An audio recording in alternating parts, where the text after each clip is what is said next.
যদি তুমি প্রবন্ধ রচনায় গাফিলতি করো তাহলে কিন্তু তুমি ভালো রেজাল্ট কখনোই আশা করা তোমার জন্য উচিত না। কারণ এখানে 20 মার্ক, যেখানে 20 মার্ক, এই যে একটা বিষয়ের উপরে 20টা মার্ক, সুতরাং এই যে বিষয়টা কোনোভাবেই হেয়ালিপনা করা যাবে না এই যে বিষয়টার উপরে।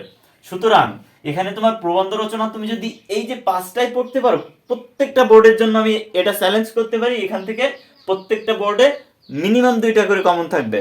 দেখো, প্রথম নম্বর হচ্ছে সময়ানুবর্তিতা, তার মানে সময়ের কাজ সময়ে না করলে কি সমস্যা হয়, এবং সময়ের কাজ যদি তুমি সময়ে করে ফেলো তাহলে তোমার কি কি উপকার হয়, কোন কোন সুবিধা হয়, এটা হচ্ছে সময়ানুবর্তিতা।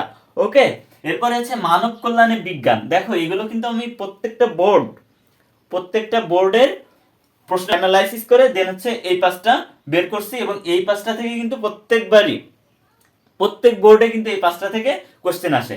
মানব কল্যাণে বিজ্ঞান, এটাও দেখবা প্রায় বোর্ডেই আসতে দেখা যায়, মানব কল্যাণে বিজ্ঞান, কিংবা তোমার বিজ্ঞানের প্রয়োজনীয়তা, কৃষিকাজে বিজ্ঞান, এরকম দিয়ে দিবে। তো মানব কল্যাণে বিজ্ঞানটা পড়লে কৃষিকাজে বিজ্ঞান লিখতে পারবা, যত কাজে কম্পিউটারে বিজ্ঞান তুমি লিখতে পারবা। এরপর আছে মাদকাসক্তি ও এর প্রতিকার। দেখো, নিচের 3টাতে কিন্তু আমি মাদকাসক্তি ও প্রতিকার, স্বদেশ প্রেম, অধ্যবসায়, নিচের 3টাতে কিন্তু 5 স্টার দিয়ে রাখছি। অর্থাৎ এই 3টা যদি তুমি ভালো করে পড়ে যাও তুমি নিশ্চিত একটা কমন পাবা, নিশ্চিত প্রত্যেকটা বোর্ডের জন্য তুমি নিশ্চিত একটা করে কমন ইনশাল্লাহ পাবা। মাদকাসক্তি ও এর প্রতিকার, এরপরে আছে স্বদেশ প্রেম। দেখো, বর্তমানে দেখবা যে মাদকাসক্তি দিন দিন বৃদ্ধি পাচ্ছে না কমে, যে কারণে কিন্তু এটা কিন্তু আসতে দেখা যাচ্ছে প্রায়বারই। মাদকাসক্তি ও এর প্রতিকার, তুমি কিভাবে মাদকাসক্তি থেকে প্রতিকার, কিভাবে তুমি সমাজকে রক্ষা করবে, তুমি জনগণকে কিভাবে বোঝাবে, সেই বিষয়ে লিখতে হবে তোমার।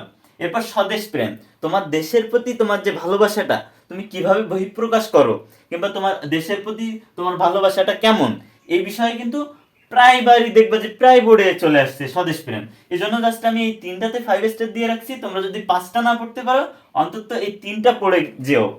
এরপর আছে অধ্যবসায় মানে কি, একটা বিষয়ের উপরে লেগে থাকা, কঠোর পরিশ্রম করা। দেখো, অধ্যবসায় এবং কঠোর পরিশ্রম, ওই যে শ্রমের মর্যাদা প্রায় সেম কিন্তু, সুতরাং আমি এখানে শ্রমের মর্যাদাটা দিইনি। অধ্যবসায়টা পড়লে তোমরা বুঝতে পারবা, আর শ্রমের মর্যাদা ওইটাও কিন্তু অধ্যবসায় থেকে লিখতে পারবা। সুতরাং এখানে যদি তুমি এই 3টা কমপ্লিট করো তাহলে কিন্তু তুমি 4টা থেকে 5টা লিখতে পারতেছো, কারণ অধ্যবসায় থেকে তুমি শ্রমের মর্যাদা লিখতে পারতেছো। সুতরাং তুমি কি করবা, এই 3টা খুব ভালোভাবে পড়বা।